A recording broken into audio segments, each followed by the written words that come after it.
I have gone paperless with my lists. I used to have a list by my bed, on my nightstand. I used to have one like in the kitchen, on my desk.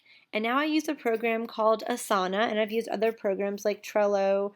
There's tons of different programs out there to help me organize, and also it helps me to minimize what is in my inbox, in my email inbox as well.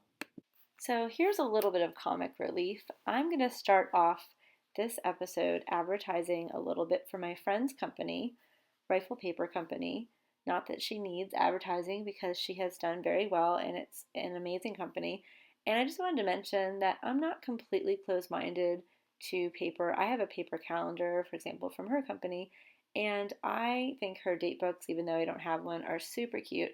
So if I were to get paper, and I do get paper cards and other things like that, I would recommend getting them from Rifle Paper Company.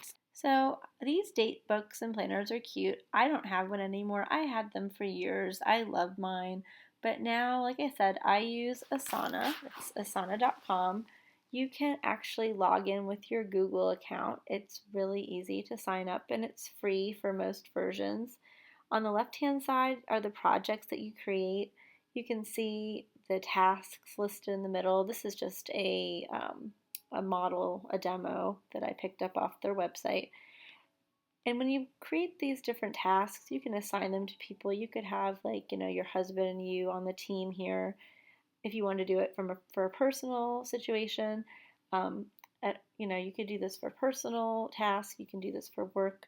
I use this. I have one Asana account set up for my personal, one Asana account set up with my work email, and so I keep them separate. I think keeping business and personal separate, if at all possible, is a good idea.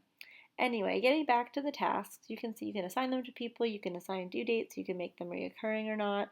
You can add attachments, which I find to be very helpful because in that way I can clear out items in my inbox or clear out papers I've received that I haven't had a chance to deal with yet.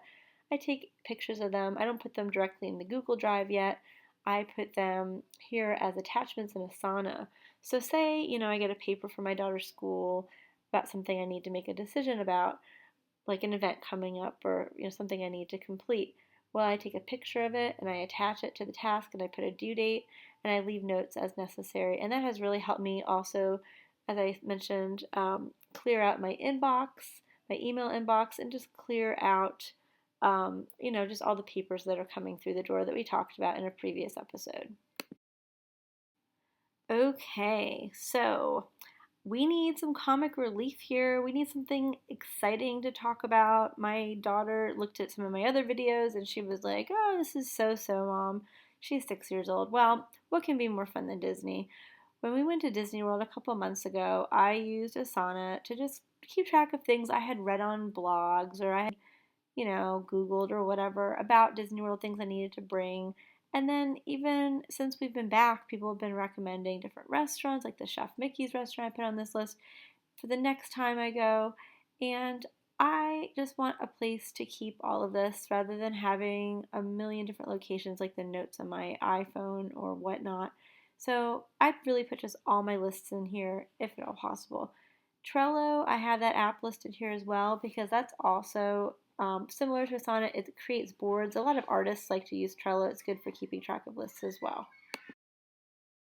There are certain apps on my phone that I use every day, and Asana is one of those apps. Here you can see different projects I've set up, and at the bottom there's a plus sign. When you click on that plus sign, you have the option to create a task. And here's an example of a task you can create. You can assign a person to that task, put it in a project, set a due date, etc., and then create the task. So if you want to check it out more, go to asana.com and they have some good tutorials. And if you have any other questions for me, you can just leave them in the comments. So go ahead and give Asana or something similar a try to go paperless with your lists.